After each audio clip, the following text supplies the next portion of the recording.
मंगलवार व्रत कथा इस प्रकार है। एक समय की बात है, एक ब्राह्मण दंपत्ति प्रेम भाव के साथ साथ रहते थे, परंतु उनकी कोई संतान न होने के कारण दुखी रहते थे। ब्राह्मण हर मंगलवार को वन जाकर हनुमान जी की पूजन करते थे और संतान कामना करते थे। ब्राह्मण की पत्नी भी हनुमान जी की बहुत बड़ी भक्त थी और मंगलवार का व्रत किया करती थी। वह हमेशा मंगलवार के दिन हनुमान जी का भोग लगाकर ही भोजन किया करती थी। एक बार व्रत के दिन ब्राह्मणी भोजन नहीं कर पाई, जिससे हनुमान जी का भोग नहीं लग सका। तब उसने प्रण किया कि वह अगले मंगलवार को हनुमान जी को भोग लगाकर ही भोजन करेगी। वह 6 दिन तक लगातार भूखी प्यासी रही और अगले मंगलवार आने के दिन ही वह व्रत के दौरान बेहोश हो गई। ब्राह्मणी की निष्ठा और लगन को देखकर हनुमान जी बहुत प्रसन्न हुए और आशीर्वाद के रूप में एक संतान दी और कहा कि यह तुम्हारी बहुत सेवा करेगा।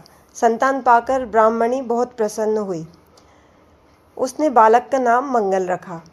कुछ समय बाद जब ब्राह्मण घर आया तो घर में बच्चे की आवाज़ सुनाई दी और अपनी पत्नी से पूछा कि आखिर यह बच्चा कौन है। ब्राह्मण की पत्नी ने कहा कि हनुमान जी ने व्रत से प्रसन्न होकर अपने आशीर्वाद के रूप में यह संतान हम दोनों को दी है। ब्राह्मण को अपनी पत्नी की इस बात पर विश्वास नहीं हुआ। एक दिन जब ब्राह्मणी घर पर नहीं थी तो ब्राह्मण ने मौका देखकर बच्चे को कुएं में गिरा दिया। जब ब्राह्मणी घर लौटी तो उसने मंगल के बारे में पूछा। तभी पीछे से मंगल मुस्कुराकर आ गया और ब्राह्मण बच्चे को देखकर आश्चर्यचकित रह गया। रात को हनुमान जी ने ब्राह्मण को सपने में दर्शन दिए और बताया कि यह संतान तुम्हारी ही है।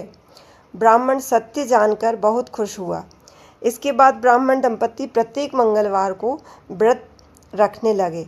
शास्त्रों के अनुसार जो भी मनुष्य मंगलवार का व्रत और कथा पढ़ता या सुनता है, उसे हनुमान जी की विशेष कृपा प्राप्ति होती है। उसके सभी कष्ट दूर होते हैं और हनुमान जी की दया के पात्र बनते हैं।